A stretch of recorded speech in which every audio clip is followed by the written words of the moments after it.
Sorry, we're a few minutes, 2 or 3 minutes late there. I will apologize. It was the traffic was pretty hectic on the way here to this event tonight. So I just want to, apologize to those who had to wait a little bit for us to kick things off.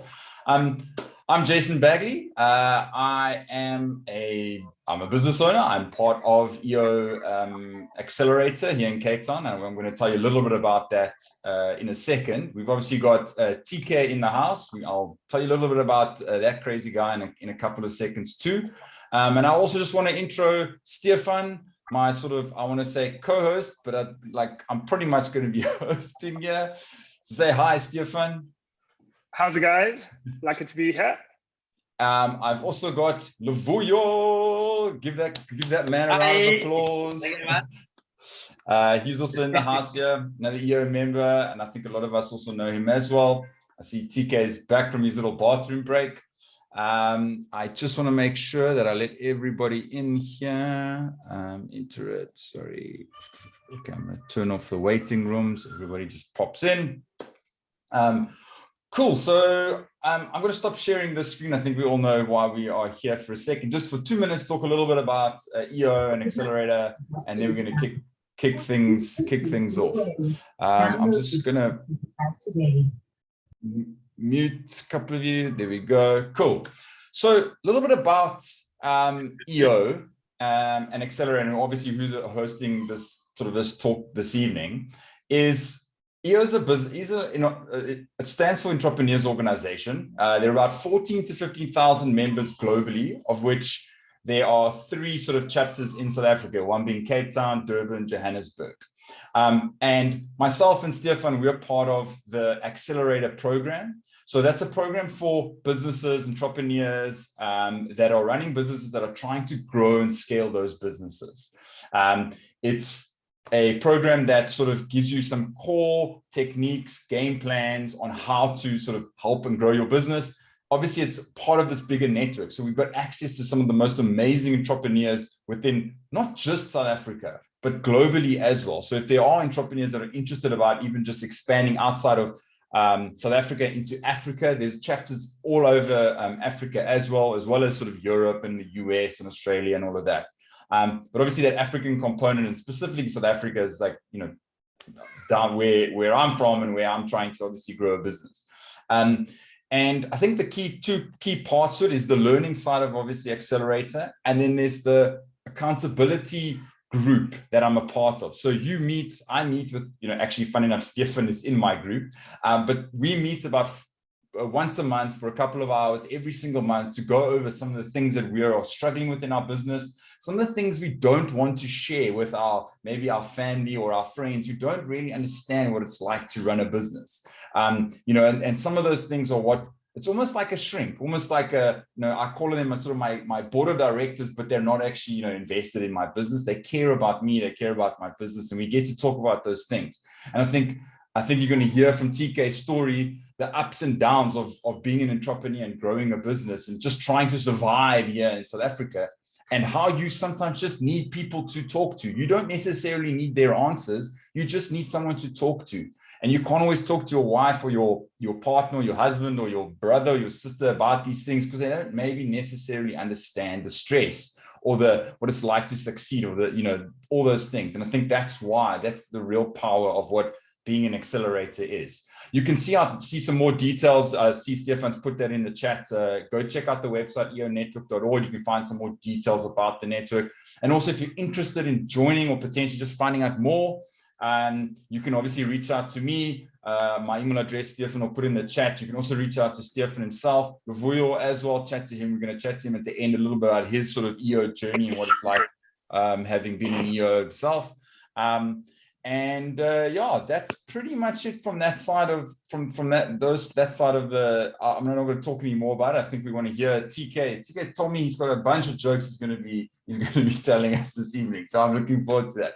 But you give me a second here to intro TK. So TK runs a comedy agency, Podium, that has a track. And I think some of you might have seen that track record like I've never seen in this industry.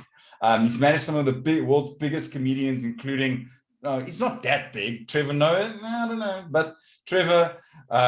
He's produced the Pure Minati show, helped create the 2-time Emmy-nominated show, Late Night News with Loyiso Gola. And there's a lot more that comes from that. He's also managed and run the Johannesburg International Comedy Festival. I'm super keen to hear about TK's story. So TK, everybody, give TK a big round of applause. Thanks so much, Jason. Thanks so much. And yeah, thanks so much for the opportunity, EOA. And yeah, just thanks to everyone who's joining us tonight to hear a little story about a young entrepreneur who's not so young anymore, and just about the learnings and the, hey? Give me 1 second here. I want to know from the people here in the chat, if you can just put in the chat where you're from. And I don't want to hear Cape Town. So like, that's like very big, or Johannesburg or wherever. Like, where are you literally in Cape Town? Like, I'm up here like in Frederick, you know, a little suburb here. I want to know where everybody's from. So if you can put that in the chat while we go. TK, yes, hit it off. Cool. Thanks, Jason. And good evening to everybody. And thanks for spending your Tuesday evening with us and jumping on the ride to hear this little story of mine. So yeah, I guess, you know, and I'm probably speaking for everybody on this platform right now, you know, every entrepreneur has got their own story, their own journey, and probably have walked their own path. But I think along the way, there's many sort of similarities and parallels, you know, between every entrepreneur's journey. And I guess, I think just to contextualize my journey and my experience, I just have a set of slides that I want to sort of share with everybody. And it just sort of segues into basically the story of my particular journey as an entrepreneur. And I think once we're done with those slides, then we can obviously open it up and have a conversation around, you know, some of those chapters and experiences and so forth. So without further ado, allow me to share my screen with you all. Let me try and figure out. Okay, there we go. Jason, is that fine? Is it coming through fine on your side? Perfect. I can see perfect. So I guess my name has become quite synonymous with the comedy industry, because for the better part of the past 16 years, and actually for the entire the past 16 years, I've been working in the comedy space as an agent, as a manager, as a producer, as a promoter, as a TV producer, commercials producer, content producer. I think pretty much anything in the sort of comedy space, you know, over the past 16 years, I've delved in. I started a company called Podium. Initially, it was called Podium, the Comedy Merchants, and it has since evolved into Podium, the Podium Agency. And I guess this is my story. So I'm just trying to load it up there. It's just sticking. Apologies for that.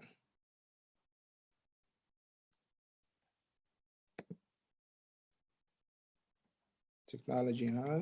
Apologies. Is this where the comedians sometimes have like filler jokes, or like, or the host is like, you know, jumps in to try and like, you know, while he's waiting for the comedian or someone to come on stage, he's like trying to throw in an extra joke or two just while the comedian's like having a last sip of water or something like that. Is that my job, TK, while I'm waiting for you? Yeah. Yeah, the opening act, the warm-up act, you know, keep the crowd warm, keep them engaged. So apologies for that. It's I think we loaded here. So essentially, my journey with Podium, I established Podium in 2015. So I mean, just to put context, you know, I mean, in 2005, sorry. So just to put context into it as well, is that obviously, and just to take everybody back, you know, that was essentially 10 years, you know, after South Africa had sort of gotten its democracy. And, you know, South Africa was a young country. And I think it was a country trying to find its feet, trying to redefine its identity and starting to try and shape itself for the future. So from a cultural perspective, it was like a melting pot. So much was going on. And I guess that's what happens when, you know, freedom, you know, for for the bigger part, like the bigger part of the population was now free to express themselves, you know, through music, through fashion, through dance, through comedy, or whatever it was. So it was a great time for creativity, and I think it was an exciting time. And I mean, you just think back, like, you know, for example, in the music space, like Kwaito was exploding, and people were like, what is this thing? You know, and it was like, well, it's something we've created, and the rest of the world was already like, whoa, the South Africa place, there's something going on there. So I think in the midst of all of that sort of euphoria and sort of this creative revolution that was happening, I got probably one of the greatest highlights of my career and my life. I got the opportunity to produce the second season of the Pure Manati show. And interesting enough, before that, I'd never produced a TV show, never mind a wedding video, never mind a music video, nothing. I had no experience whatsoever. I'd actually studied law at university, and when I got my degree, I knew it was definitely not what I wanted to do. But long story short, I met with Kagiso Lediga, who would end up having a massive influence on my career and still does. And he was the executive producer of the Pure Manati show. They had done season 1, and he brought me on board to produce the second season. And I think, you know, for those who might not know, the Pure Manati show, you know, in retrospect, it became one of the most sort of cult sketch TV series ever produced in South Africa. I think it was the launch pad, not only for some of the biggest names that we've come to know in South African comedy, but in many ways, I think it opened up, you know, the whole art form of comedy to a broader populace or broader part of the population that may or not have been exposed to that kind of comedy. And it was obviously, the sketch show was sort of inspired by the likes of Saturday Night Live or In Living Color. It was a sketch show about South African culture. It was edgy, it was brave, it was, you know, it was raw, it was sort of apolitical, and just the fact that the SABC allowed us to put it on their screens was a miracle unto itself. And so it went on to sort of, you know, win all sorts of awards and really establish itself in South African popular culture. But I think to the point I was making, at some point, the SABC back then, and I think things were a lot more conservative than they are now. I think when they realized the stuff that we're actually doing in the show, the SABC was like, whoa, whoa, whoa, whoa, guys, this is a bit much. Let's tone things down. And of course, you know, I think being purists, we're like, no, comedy, if it is completely watered down and sanitized, it's not going to have the same impact. So unfortunately, ourselves and the SABC parted ways, and obviously the SABC had paid for the show. So invariably, they actually owned the show. So we couldn't sort of take it anywhere else or produce it. And, you know, I think up until now, and Kagiso will attest to this, we still get people saying, when is the Pure Manati show coming back? When is it coming back? When are you guys doing it again? Unfortunately, guys, that ship has sailed, but it was good while it lasted. So in many ways, that was my introduction to the world of comedy. And I think after the Pure Manati show, a lot of us and all these comedians, it's so funny because Kagiso, who was sort of the brainchild of this, and he had brought all these young comedians that nobody knew. They were all young and amazing, but these were all young comedians who were doing amazing things in the clubs that no one in the mainstream knew about. So back then, Riyad Musa was a nobody. You know, he was a qualified doctor, and you know, that's what he was doing. That was his day job. You know, Joey Rasdeen, Loiso Gola, you know, Chris Forrest, David Cow, Koki Falco, all these guys, you know, Kim Engelbrett, they were all just young artists who were super talented, but no one had discovered them. They were bubbling up and they were coming up, but this TV platform really sort of set them off. So after the show, a lot of us were like, what we gonna do now, you know? And I think we were also in a very unique position because before the Pure Manati show and so forth, a lot of the comedy that had been happening sort of during apartheid, like those agents, those managers, those producers, they were obviously dominating the space, but there were no Black-owned comedy agencies, production companies, managers, nothing, because comedy for most of us was a new thing. a vocation. So I think after that, my intuition was like, I'd come across all this amazing young talent, and all of them were just sort of freestyling. They didn't have a business model to what they were doing. They were just like waiting for a call to come and get a booking. And then if bookings don't happen for the next month, it was like, well, we'll just go back to our day job. So I think with my sort of legal background, and I'd sort of done a BCom law degree at university, I was like, if I put together an agency, like built a business model around the talent that these guys have, I just felt that something could happen. I didn't know if it was going to work. I had no money. I had no backing. I had no investors. I was young myself. I was like, invariably, these are the guys that I believed in them. I believed in their talent, but I was one of them who were out partying and having a good time. But I sort of said, guys, I think I approached Kagiso and I said, listen, if I set up an agency, will you guys join me? Will you take a chance? And I think the response was essentially not so much, oh, of course, because you're amazing, whatever. It was like, well, no one else is doing it, so you might as well give it a try, kind of thing. So that's how Podium was born, from very humble beginnings. And the one thing that I tell people is that, from that humble beginning, I never got a single cent of investment from anyone. There was no bank rolling a comedy business. There was no investor, sort of saying, oh yes, this comedy thing, yes, I think it's going to be big in 10 years time. There was nothing. So it was literally myself and the talent that I had, and just the intuition and the instinct and the entrepreneurial drive to say, guys, let's do something, let's try. And if it doesn't work out, we just go back to being young and broke and we'll try something else. So that was the beginning. And I like emphasizing that, because many people will look at what we achieved further down the line. And there's always this thing of, wow, you guys were amazing. You did all this stuff. You must have known, you must have had a business plan and a strategy and all that. No, none of that. There was nothing. It was literally a hope and a prayer and just the belief that something could happen. So Podium was born. And yeah, I guess as you'll see in the next few slides, the story, even when I look back on it and whenever I chat to the guys or whatever, I don't think we could ever have imagined what would happen, over the next sort of 10 years. And I think in many ways, just because we were this Black-owned, empowered, young, unapologetic, sort of group of young guys who just gave it a go.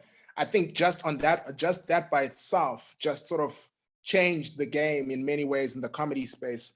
So I think, and I don't know if, anyone who's on here, are like comedy fans, but I mean, over the next 10 years, we produced shows for the talent that we managed, and obviously other talent, shows all over the country, in 50-seater theaters, to arenas, to, all sorts of venues, all sorts of cities, towns, and in so many places, for example, and this was also quite such a humbling experience for me, in so many places that we took shows or we took the acts to do shows, stand-up comedy had never been done in those places before.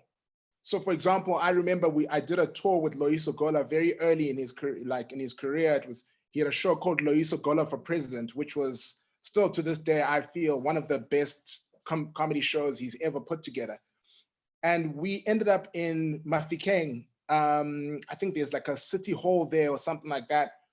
And I remember we booked the venue, started marketing, and then the PR people were like, so how are you gonna sell this show? Because there's never been a stand-up comedy show in Mafikeng. Like, are you gonna tell, is it poetry? How should we should we say it's a music thing, but there'll be someone talking? Do you know what I mean? Like, how should we, and I was just like, tell them it's a comedy show, but they're like, but they've never had that. So, and this happened, over and over, just because the landscape, not it was a barren landscape, it was completely wide open. You know what I mean? It was like, there was no president, there was no like, there's an agency that we aspire to be, or that person's doing this and this. And we literally, you know, it was wide open and it was what we made. So I think over the years, we produced shows, content, and helped develop, obviously, as you would have seen that slide up at the top, the five guys who Podium was really built on. And again, when they came, they were like relatively at the beginning of their careers and essentially starting from scratch. And yeah, the privilege of working with the likes, you know, of Trevor. I think we, you know, for the first 3 years of his career, and then pretty much up until he left to move to the States. Obviously, Kagiso Lediga, who was, I think, in many ways the inspiration, you know, behind a lot of the things that we did, and was the person, I guess, who's really pushed me the most in terms of my journey. And obviously, you know, Kagiso has gone on to become this, you know, unbelievable beast of a producer. Has produced the first Netflix African original series in Queen Sono. And I mean, there's so many things he's done, you know, and he's really an icon in the South African sort of comedy, annals of comedy history. And he's still in his 40s and he's still got, you know, gonna do so many more things. Loyiso Gola, you know, it's been such an honor, you know, working with him all these years. And he just recently launched his Netflix special, which was basically Africa's first Netflix original series to come out of, special to come out of Africa.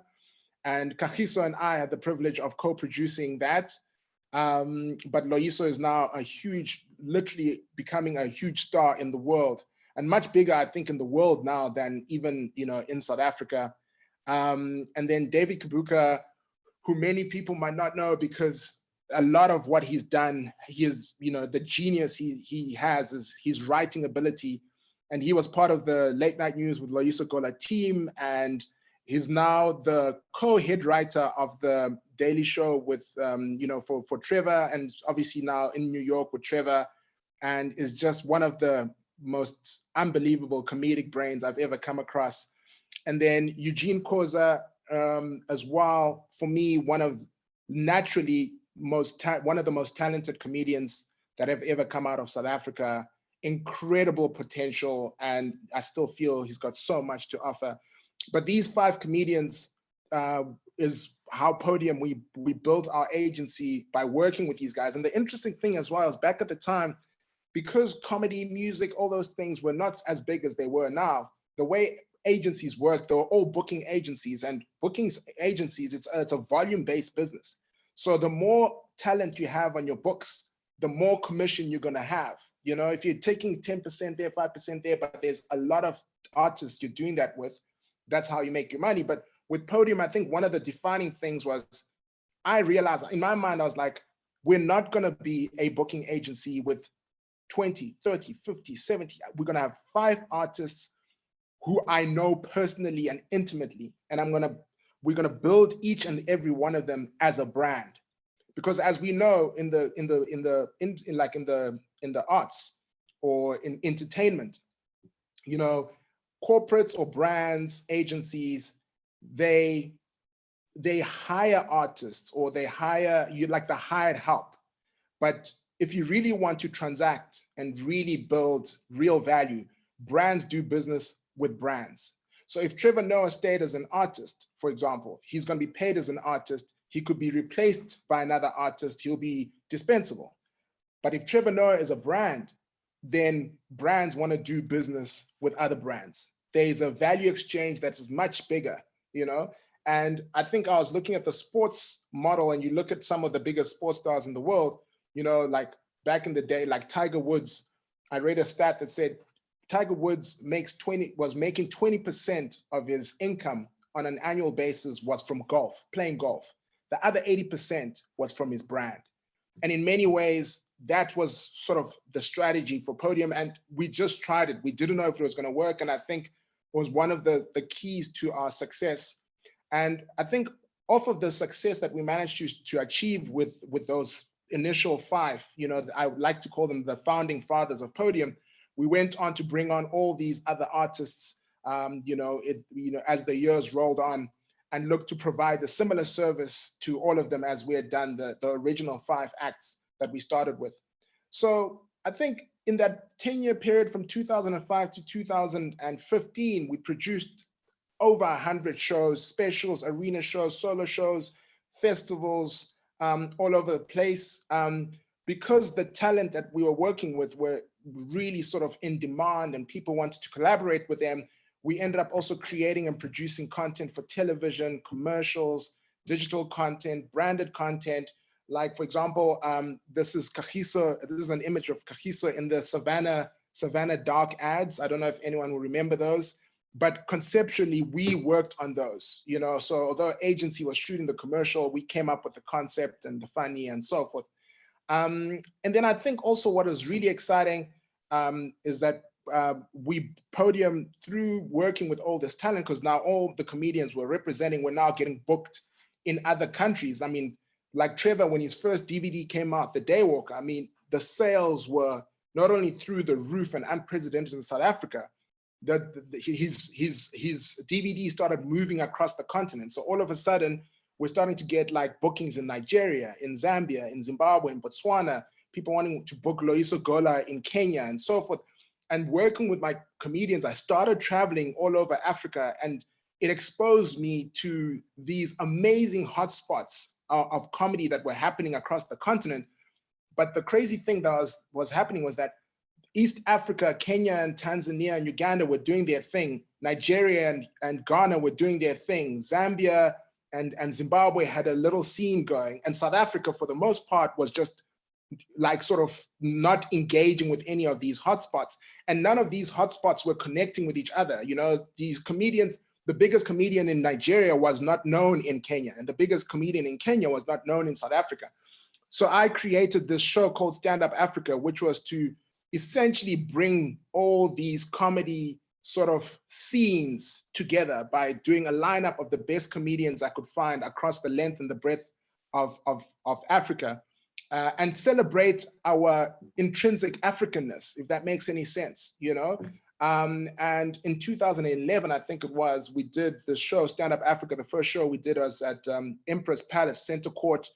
And it was a time when xenophobia was like rearing its ugly head, especially in Joburg, and people were like, it's never gonna work. Why would South African audiences wanna watch a Nigerian comedian? And I just felt like it was something that needed to be done. And I'm so glad we did it, because it was probably one of the most amazing experiences of my life. We sold out that 4,000-seater arena, and it was African comedy like I'd never seen before. It was just explosive. And the Stand Up Africa brand has just evolved from that time. I'm still producing that show. I've done it overseas. I've done it at festivals in Canada and the States. But yeah, so I think Stand Up Africa was when Podium started sort of spreading its footprint across the continent. And further to that, besides sort of working in Africa, we produce shows, all over Europe, Switzerland, France. We've done work in Australia and so many places across all over the world. And I think, yeah, just one of the highlights for me and for Podium certainly was in 2008, the world famous Wall Street Journal did like an entertainment cover story on Podium, and how Podium was changing the face of comedy in post-apartheid South Africa. And for me, that's, I look back on that, and it was, in many ways, it's not that we set out to do that, but if that was the result of the work that we did and the influence and the impact we had on the culture, really, really humbling.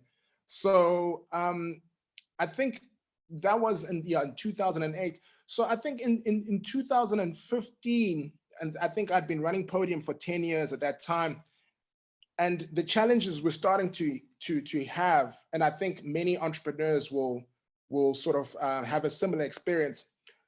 With a lot of the talent we're working with, we realized, we're quickly realizing that as much as comedy was growing in South Africa, it was still remained very much an emergent market, you know?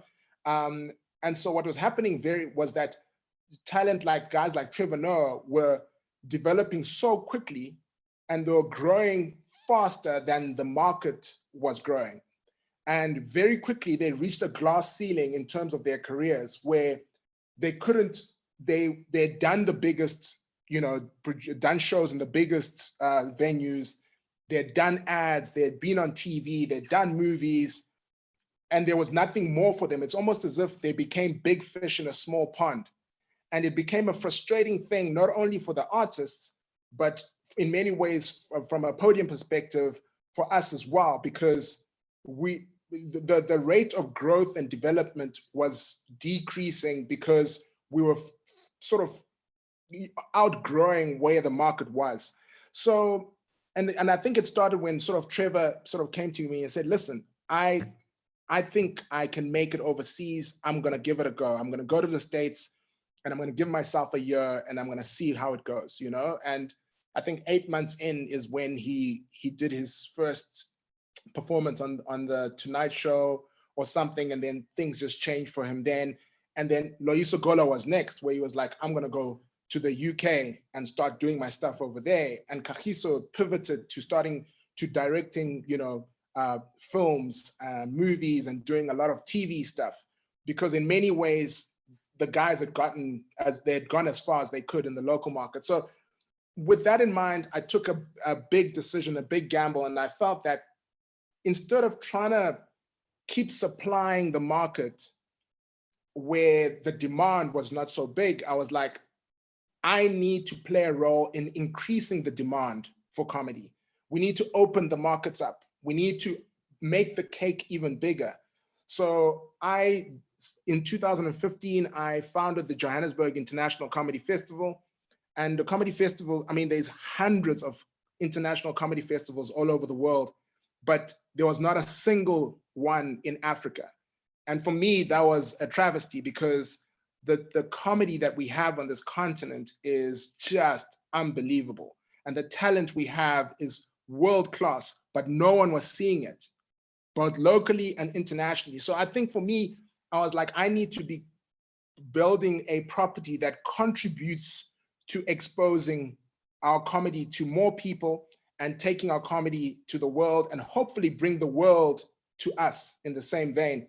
So I started the Johannesburg International Comedy Festival, and let me say, guys, this was probably the hardest thing I've ever done. But 5 years later, it is now established. It is now recognized as one of Africa's flagship comedy events. We do it over 3 to 4 days. We do multiple shows with multiple comedians from all over the world in venues all over Johannesburg. And besides the people who come out, the thousands of people who come out for the festival, we also shoot the shows and package them for broadcast on platforms like SABC or Mnet or Showmax. But I think over the past 5 years, and with my journey with the festival, it's also made me realize that the industry or the market has evolved significantly. And I guess in last year, in 2020, you know, when sort of COVID just has sort of wreaked havoc on everything we held dear and true, and made, I think, everybody, not just entrepreneurs, but everybody sort of rethink their lives, what they're doing, where they're going. In 2020, I made the decision to resurrect Podium. I think especially now the Johannesburg International Comedy Festival is established, I have a whole shareholding, I've got international partners. It's no longer just relying, it's that kind of thing on an entrepreneur, when you build something from scratch, and then you get it to a point now where other people can now come on and help you build it even further.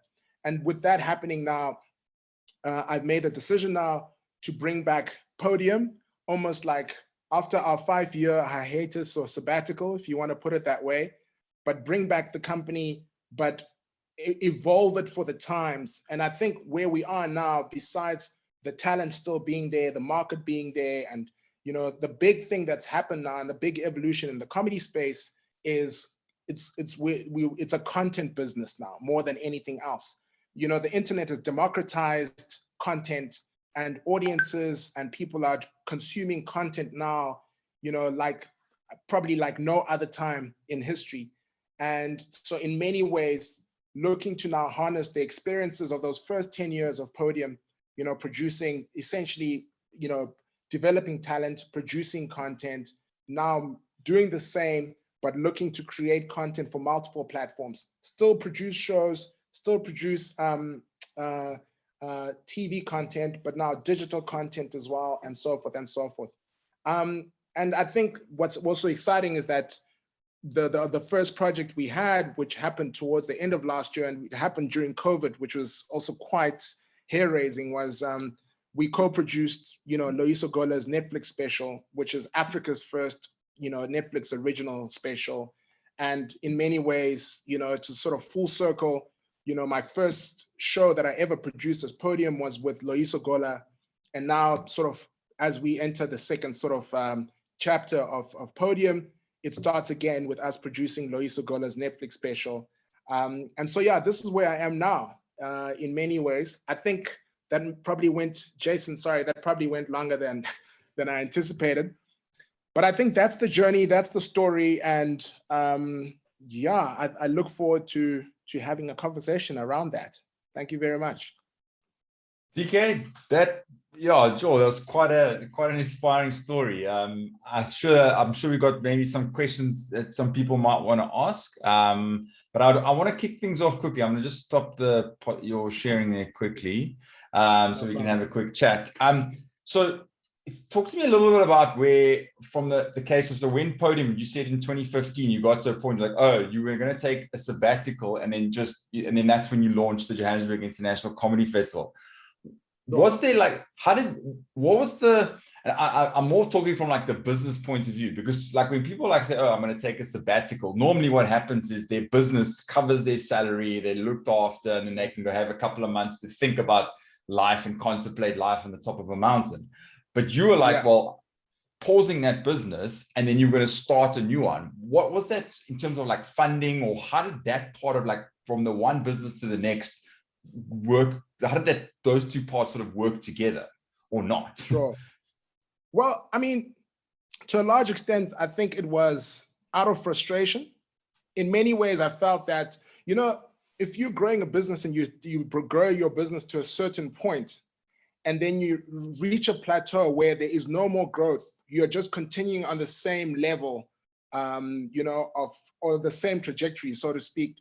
And there was almost an element of, I was comfortable, I could carry on doing what I was doing, but there wasn't any forward movement in my mind anyway, It was almost a case of, I think that especially the first 10 years, the first 5 years, almost every single month, we were doing something new. We were innovating, we were, creating, we were, trying out something that hasn't been done before. And in many ways, I think as an entrepreneur, that was the driving force. And especially in those initial years, we were barely making any money. I think to a large extent, we believed in what we're doing, and it wasn't defined by the money that was coming in. It was defined by the impact that we're having on the culture.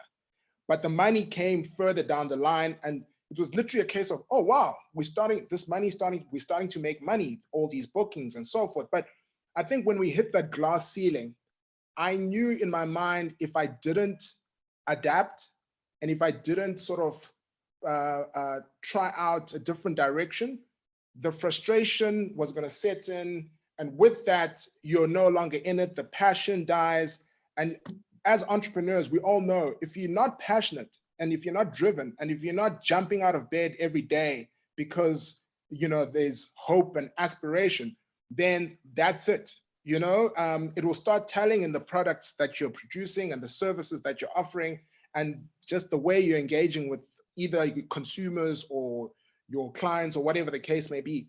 So in many ways, that I had to adapt, I had to pivot, because with where the industry was at the time, and it's also like a lot of these industry dynamics are not of your making, right? So many entrepreneurs over the past year, for example, their businesses have had to close, or they've had to change the way they do business through no fault of their own. just purely because the market conditions are not favorable. So I think that's where we had gotten. And I could have sort of carried on that sort of like trajectory and, you know, just been content with where we were. Or I was like, you know, gonna be brave and try something new and back myself in doing it.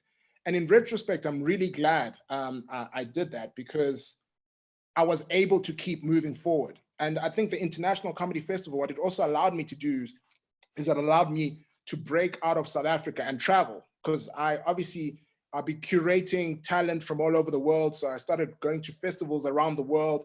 I started engaging with other producers and other managers and agents and sort of see what they're doing in their industries, what they're doing in their markets. So probably my biggest sort of growth and development in the comedy space has probably come in the past 5 years.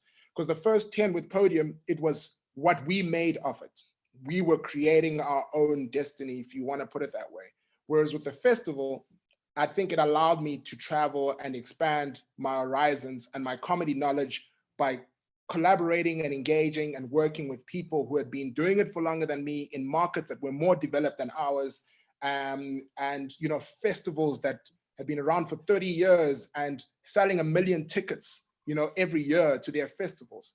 So I think in many ways, it was out of frustration, but it was also out of an instinct to continue to grow and develop, and I think that was the main reason for that. Awesome. I've got a question here from Stefan. Yes. DK, you said like when you started Podium, you had like no experience, no money, no investment, you just had this like feeling that something can happen. And I know how that goes when, it's kind of, I say the journey of an entrepreneurship is like a roller coaster ride. There's like days when you are up here, and then there's days when you get stuck upside down. And I want to hear from you, like, what was it, the thing that kind of like kept you going, when you are hanging upside down and you just don't know how to move forward? And is it changed? Is it still kind of the same thing today that keeps you going? Or is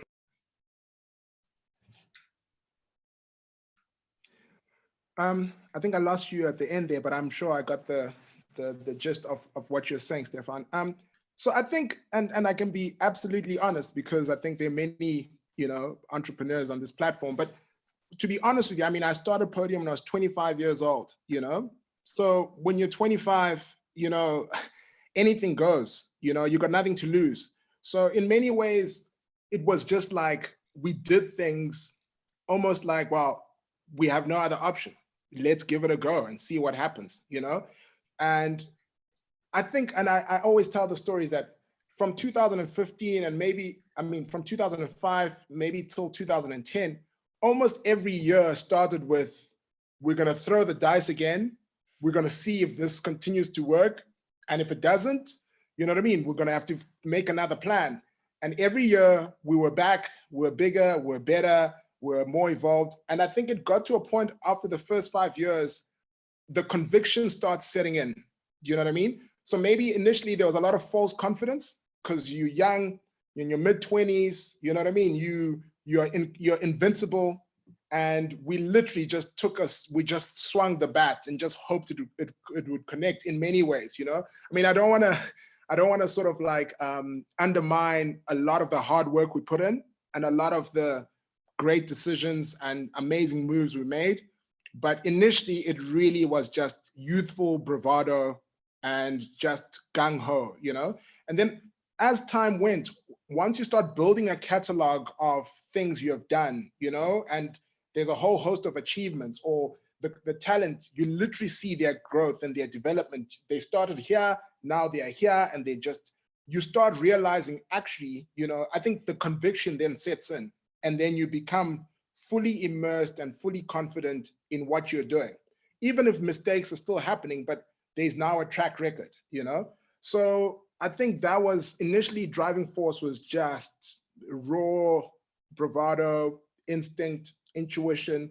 But then as time went, it was just like, starting to sort of believe in the vision and believe in the journey and believe that there was more and more waiting for us, But that as Stefan, I loved your thing, that roller coaster ride, that never ends. And I'm yet to meet an entrepreneur, no matter how successful or, you know, established they are, who says, no, this thing is easy, man. It's a walk in the park. No, not a single entrepreneur says that, you know? So, and I think it's part of the thrill. It's part of the excitement. And I think entrepreneurs, we're a different breed. You know, we're not normal. We have a, it's either a deficiency or it's a superpower. I'm still yet to sort of like figure out which one it is.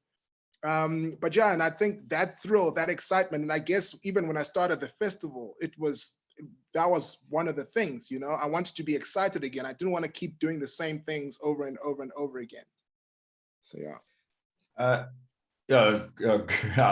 roller coaster. The funny thing is the real roller coaster, it's fun going down, but it's not so fun when you drop in here going down. So I think if I can just jump on that, Jason, and yes. I know this is going to sound very cliche, but in some of the darkest times, you know, in my journey, and I remember one of Nelson Mandela's quotes got me through, you know, that quote, he says, it always seems impossible until it's done. And I used to sort of, in the darkest of times where, you know, sometimes you're walking in a tunnel, you know, people will say, oh, but there's a light at the end of the tunnel. There were times we were walking this tunnel and there was no light, you know, you don't know if any light was going to emerge. Nothing. It's dark, it's lonely, you know, you start doubting, you know, everything you're doing. And, you know, but I think in many of those moments, that quote stayed with me for some reason. And whenever I came out the other side, it emboldened me so that whenever I was going through another patch like that, or through another dark time or a trying time or a challenging time, I'd always sort of take myself back to all those other times when I made it to the other side, you know? So it almost became like a self-fulfilling prophecy in many ways. And that's been my sort of my shield, my armor, you know, through it all, just reminding myself of like all those times when I could have given up, all those times when I, you know, when my parents are like, you know, we paid for your law degree, you could always, we're just saying, you know, maybe just think about it, you know? And also I think over time, you just build this resilience, you know, and just a sense of self that allows you to just sort of keep going in many ways. Yeah. I've got one question from Gwen, and then I'm going to hand over to Lavuyo. Got a couple more minutes left. So Gwen asks, when you decided to pivot into something new, was it all self-funded? And was there a time period you gave yourself for it to work? So I guess in the beginning, I'm assuming it was no money right in the beginning, but yeah, maybe talk to us a little bit about that time where you did pivot and took the sabbatical, or now again, once, you know, COVID hit. Yeah, so it was rock and roll. I think in many ways, the money that I had, literally, when I made the decision to start the festival, and, you know, sometimes I look back and I'm like, maybe that was not the greatest idea. Maybe that's not what you should have done. But anyway, it's gone now. But I literally said to myself, if I'm going to give this Johannesburg International Festival thing, which I'd had it in my mind for a long time.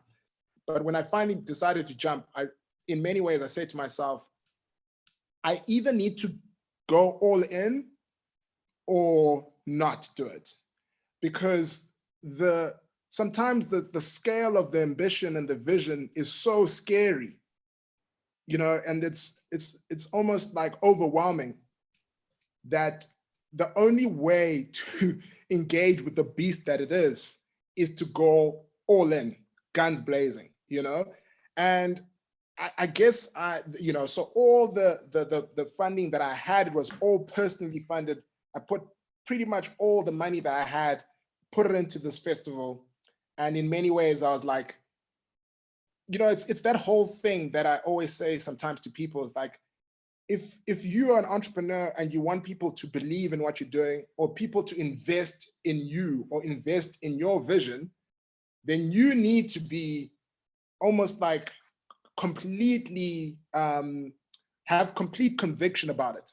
So if I'm expecting investors to put their money into it, I should be able to put my skin in the game as well. you know? And I think I led with that. And I think I also had to do it because I knew that if I didn't do that, by the time somebody started funding the festival or whatnot, it could have taken a really long time.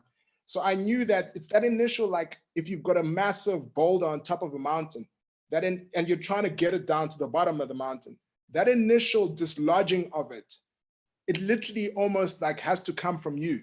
And you swing back and forth and with everything you have until it tips over.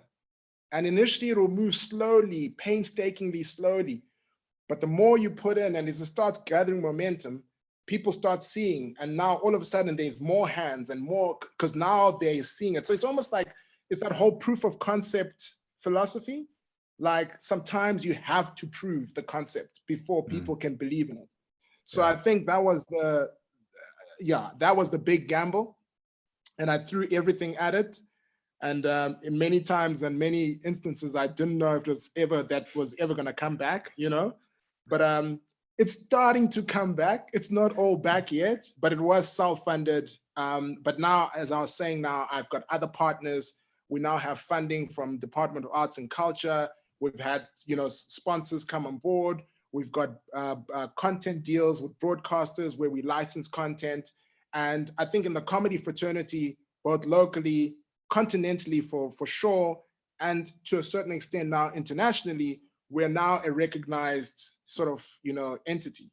And again, like, especially at the beginning, a lot of comedians, especially international artists, they want to see you do it first, you know, partners, investors, stakeholders, do it first. Show us what you're talking about, you know?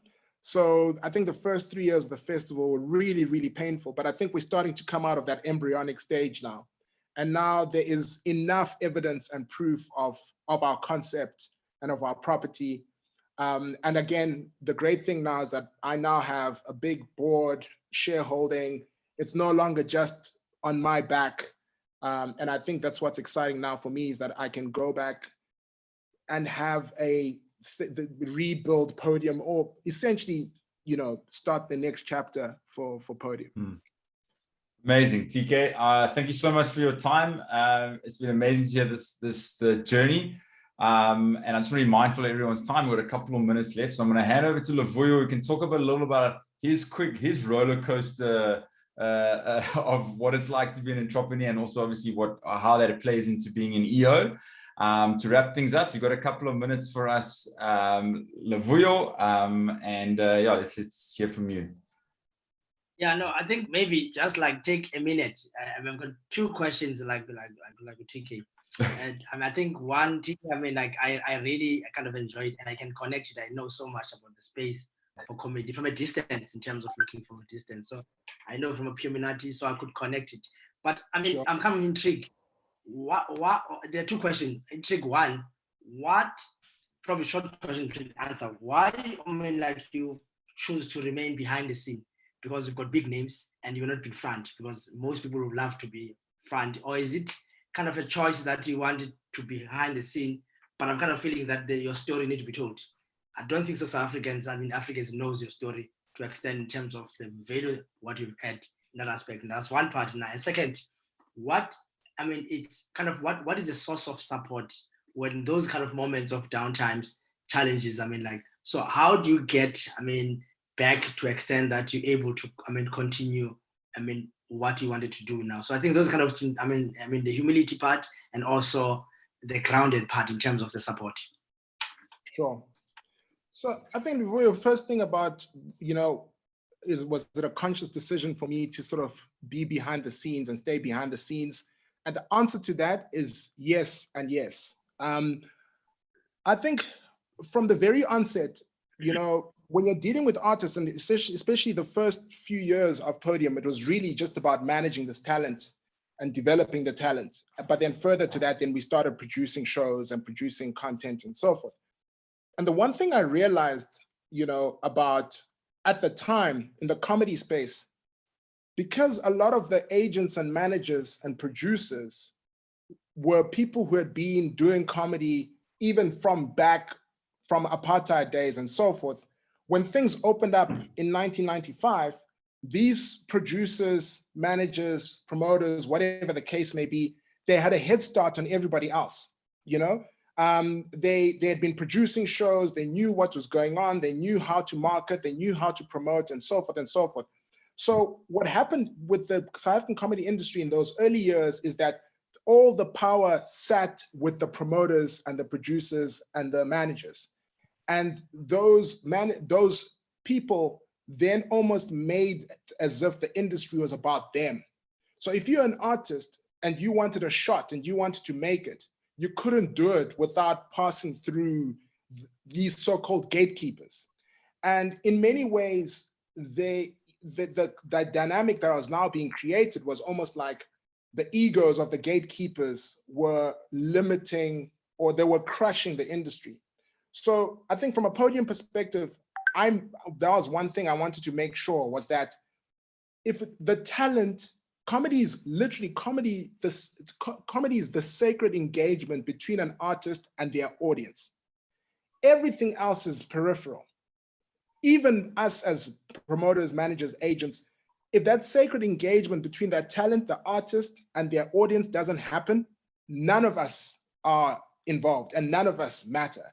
So in many ways, I wanted to build Podium as a talent-centered agency that had, number one, at the forefront were the artists, and them to be elevated above everything else. And number two, our audiences right behind that, because that's what it's all about. So I was very happy and very content. And in many ways, I was like, the work that we do in the foreground with the talent and what we create and package for our audiences, that will speak for itself. And Podium as a reputation, as a brand, it's through the work that we're doing that we will get the status that we had. And I have a funny story. The one time I was producing a show, a big show, and I was in the backstage with all these comedians, and this young comedian came to me, and he was just like, "Listen, hi, sorry, I don't know, but these Podium guys, is there any way you could, introduce me to this, the guys who run Podium, because like this is amazing, the stuff that they do. Like because in his mind there was no way somebody this young, you know what I mean, and black and just who's chilling in the back could be the person who's orchestrating all of this, And I was like, oh no, I'll speak to the Podium guys. I'll put in a word for you, And then later on he found out. So I was quite happy, and I've always been happy because I don't know, I just always felt that it shouldn't be about me. But I guess we now live in a world of social media where self-promotion, unfortunately, is necessary, And so to answer your question, Luvuyo, I think in many ways, had I started my business in 2021, I may have made a bigger effort to sort of also have my story alongside that of my business, And I think many entrepreneurs have had to also realize that, I'm sure even you, Luvuyo, you're being told by your contemporaries or your peers or your partners, you need to tweet more, you need to post more, So I think back then that was the strategy. Going forward, it would probably be a lot different. No, good. No, thanks so much. I mean, I can't wait for you to write a book about the journey of the comedy. I mean, you've got so much content, the passion is there, and no other person can write that book except you. I mean, you're amazing. I mean, I think your story needs to be told, and thank you so much for today in terms of sharing. And I know there's going to be more coming up from you. I mean, it's kind of a beginning of next phase for you. I mean, all the best in terms of you now. Okay, let me summarize up in terms of like from EO now. Apologies for taking five minutes of your time. I mean, 2 minutes. I'm not going to take but just wanted to stick at that hour. So I'm part of the EO. I mean, part of the member, and just joined in 2013 to 2016, and then I left. I came back 2019. Now it's been 2 years now from EO, and so I also serve as EOA and EO as a diversity chair. I mean, part of this session, that's why I'm kind of finding us now, is just to say that how could bring more diverse entrepreneurs part of the EO so that EO can grow. Because the fundamental of EO is all about growth, it's all about learning, it's all about connection, it's all about network. I mean, it's a space where you grow in all aspects in terms of that now. And I've grown as a business. I've grown in terms of how I've taken Usilulo from a turnover, from the staff. I mean, grow personally now. And I think EO look at three things that we don't. We think because it's a business, organization that is focusing on the business. No. So mostly where the value I get it's personal, it's family. So those are two things that as entrepreneurs, sometimes we don't pay attention. It's all about us in terms of how amazing we are, but we don't realize that we've got, families, and also we have to take care of ourselves so we can become better leaders. And I've learned that as you grow yourself and your business, and as your business grows, you have to grow yourself now. And I think EO is kind of a space where many entrepreneurs, and I think it's my wish more than anything now to see more Black entrepreneurs be part of this amazing organization, because I think there's a value in, especially EOA. EOA, it's where kind of like looking at, four things: cash, strategy, systems, and people. Those are kind of things that are quite important in terms of if you want to take your business to the next level and why you want to scale it. So, if you are interested, and it's a good time now because the next intake, the only intake is happening in June to July. So beyond that, you'll probably come next year now. So we need more Black business. And as part of I've been here alone, so I need more of many different diverse, that so I can make sure that we have it. And my task is to look at least 3 for this year, so that we can make sure that next year some serve on the board now. So it's just the reason why we have this session now. So we've got this network monthly, every month. So last month we didn't have it, so we'll have it 2 now, probably by 26th to 27th of May, the second one now. So every month we want to show unicorns like UTK. You want to show amazing entrepreneurs who are able to share and say that it's possible, it can be done in that regard now. So I think that's, in nutshell, that's how the story. And I just want to thank you, for today, being here, listening, and that aspect now. The only thing I'll ask everyone, so the TK can also even ask as the EO to make sure that we do better now. It's for you on the chat. Please go to the chat and just score the session out of 10. How do you give this session out of 10? And write something. It was great, amazing, exciting, or it was bad. TK was not relevant at all. It's anything you want to say, be honest. I think that's the only way that we can improve. And in that regard, so if you can go to the chat just to get the feedback, because I just want to read the feedback for us in terms of how so Jason TK was amazing, super inspiring. Obviously, you were asking questions. I'm biased. I'm biased. Yeah. So I just want to get the sense. TK wants to hear. The sense in terms of how guys you were listening. Attentively. What's your takes, what we can able to measure. So if we can do it, so that we can make sure that we are done it. Want it to be longer. So it was kind of engaging. Wanted to be longer. So TK wanted you to be longer, so that we have 2 hours. So that's kind of an interest in that regard. Okay. And then this was extra good. I'm really inspired. Okay. People are inspired. They were feeling good about the session. How was the session? Okay, guys, just send it so that we can make sure that at least, we are few of us now, so we can able to get the sense in terms of how the session was, and because it's quite important now. I think more than anything, it's just to sense that there's, it's been 10. I don't see anyone 9, because we're saying 9. Really awesome now. So yeah, no, more than anything, guys. And once again, TK, thank you so much. Thank you, Jason. Thanks, Stefan. Thank you, everyone. And then also Mala, one last one. Ipeleng was 15, was beyond. And then Mala is 10, very inspiring. And then Ipeleng is a comments post. Okay. So my network now is kind of problem now. Thank you, guys. We'll see you next time. Gwen and myself and Jason and Stefan will communicate now the next event. And that's it. Thank you. Cool. Bye, guys. Thanks, everybody. Chat soon. Thanks, guys. DK. Cheers, everyone. Have a good evening.